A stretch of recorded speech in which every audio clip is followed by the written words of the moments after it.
Now, your primetime local news leader. Fox 22, News at 10. Good evening, everyone. I'm Clay Gorn. And I'm Lindsay Mills. A Corinth business is destroyed after fire rips through the building and upstairs apartment. It happened at a redemption center located at 20 Main Road. The third alarm fire reportedly started at 5 this evening.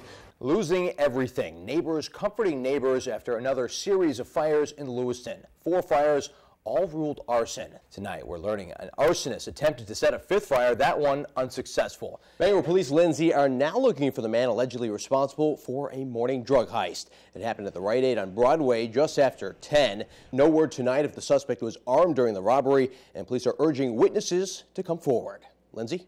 A sophomore at a Pennsylvania high school went on a stabbing spree with 2 kitchen-style knives this morning.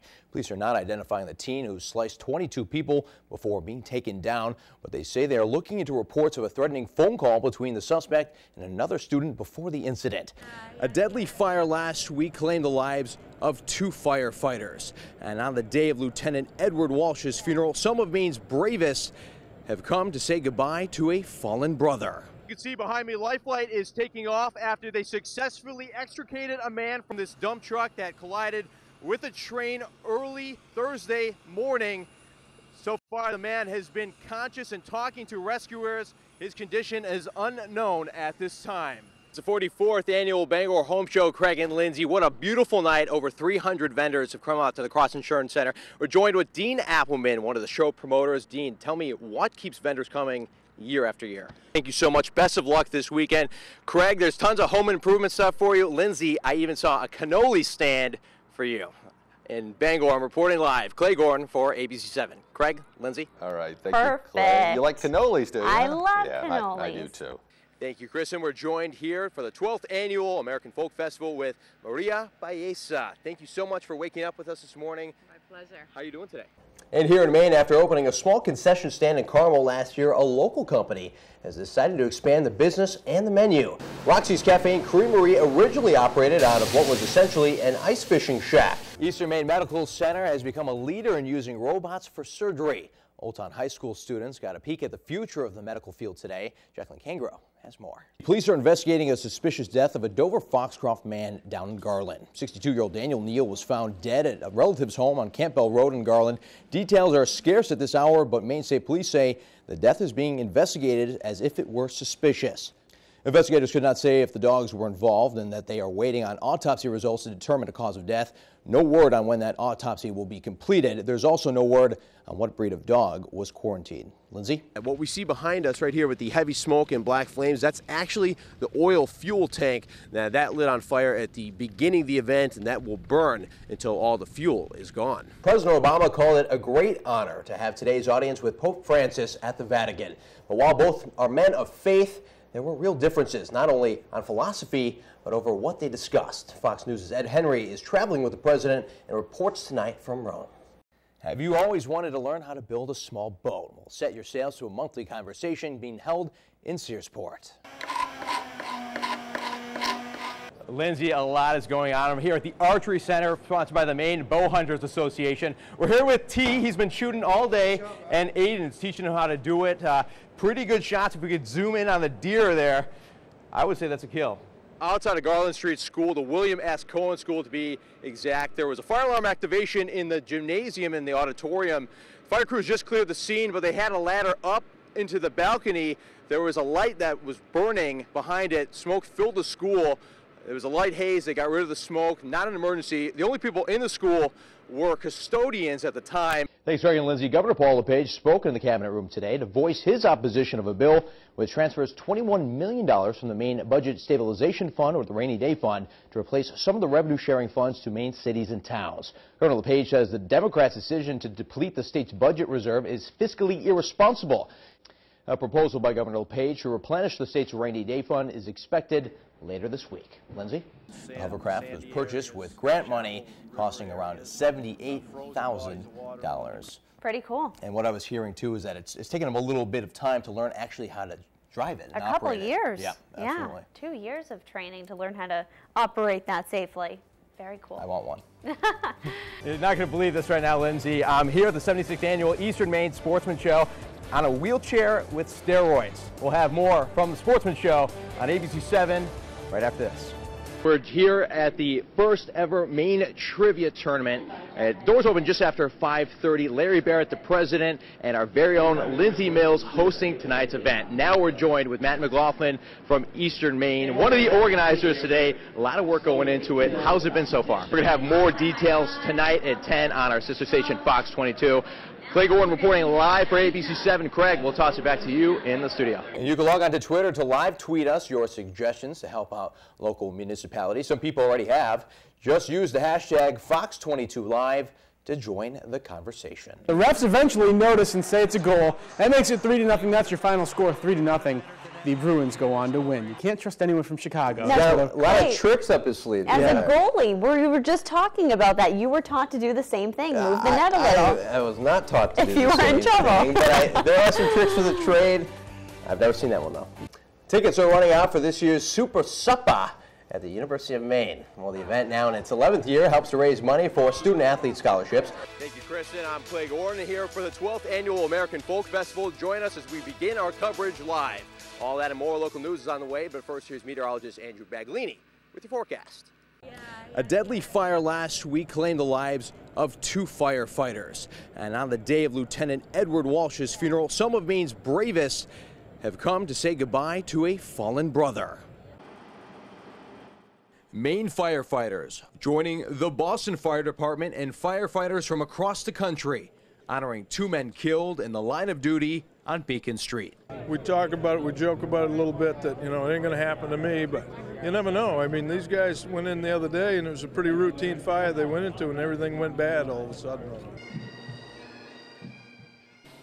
Lieutenant Edward Walsh, a father of 3 children under the age of 10, taking his last ride on Engine 33 to St. Patrick's Church. The same engine which brought him to his last alarm on March 26th. The same parish where he grew up attending.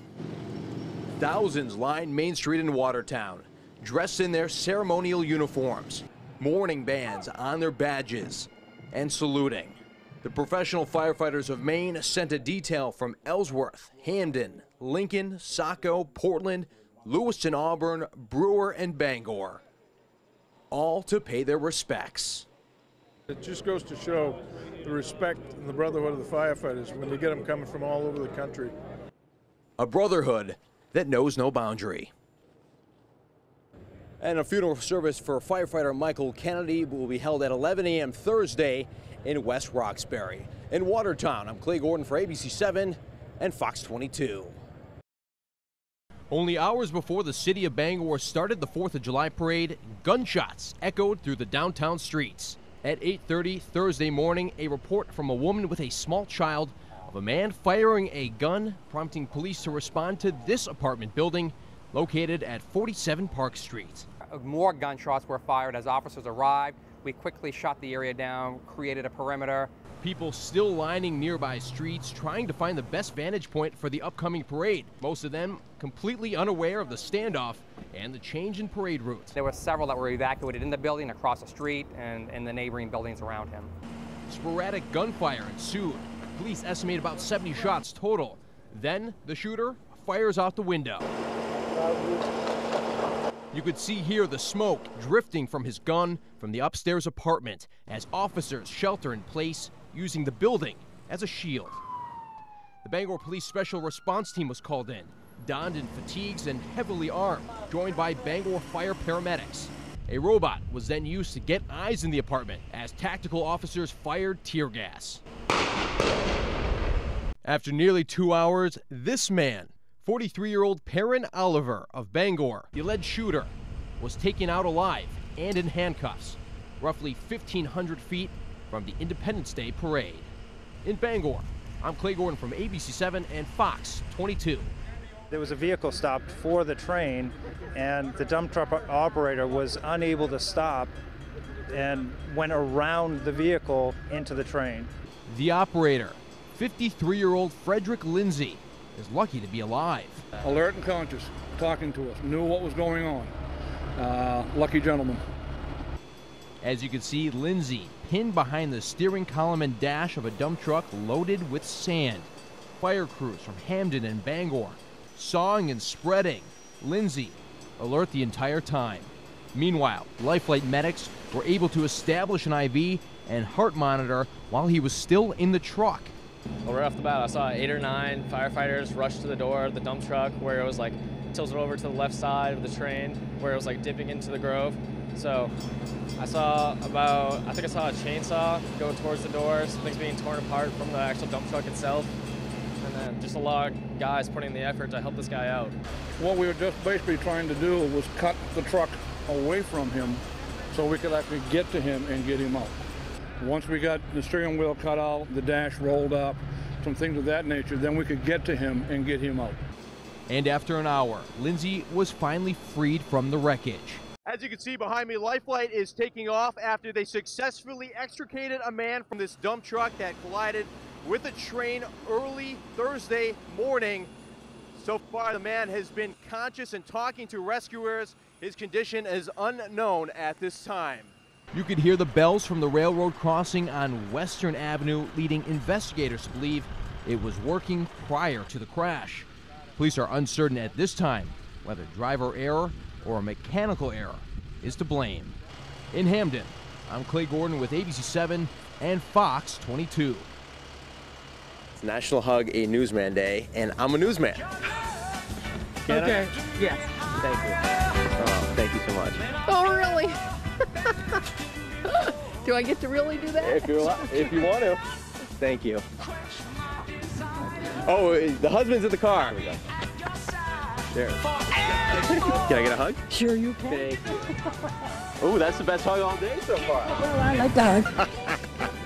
That's what it means? Yes. Thank you. Fantastic. Yeah. That's the only reason we're bothering you today. Okay. How much do I get paid? Yeah, well, we were wondering how much you got on you. You go and hug a newsman, I guess? Exactly. Okay. Thank you. That's the only reason I'm Next bothering you week is today. National Nurses Week. Is it? Yeah. Here, let me give you a hug for that one. you. There you go. See? 2 points. Oh, can I get a hug? Can I get a hug? Would that work? Thank you. Fantastic. Thanks. Okay, group hug. How's it going? Good, how are you? I'm Clay with Channel 7. What's your name? Michelle Hersey. Nice to meet you, Michelle. Today is a very special day for me. It's National Hug a Newsman Day. You want a hug? I would love one. Can I have one? You smell nice, by the way. Oh, thank you.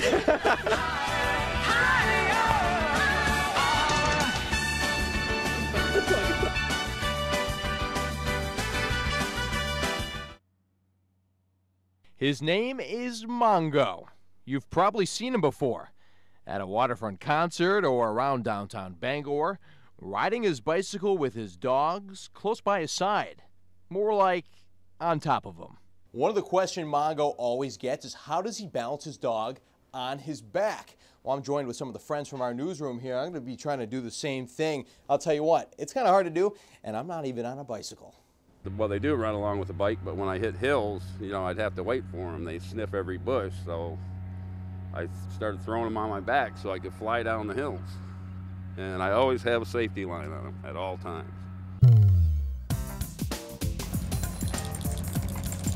And his dogs Pokey, Scrappy, and Peppy are always sporting sunglasses. Wait, sunglasses? Especially when it's real sunny, they love them, yeah. Because this one's like almost albino, so it probably helps his eyes. How it happened was I broke a pair of real nice Oakleys, and I didn't want to throw them away, so I made them for him. Thus, a business was born. Custom canine shades by Mongo.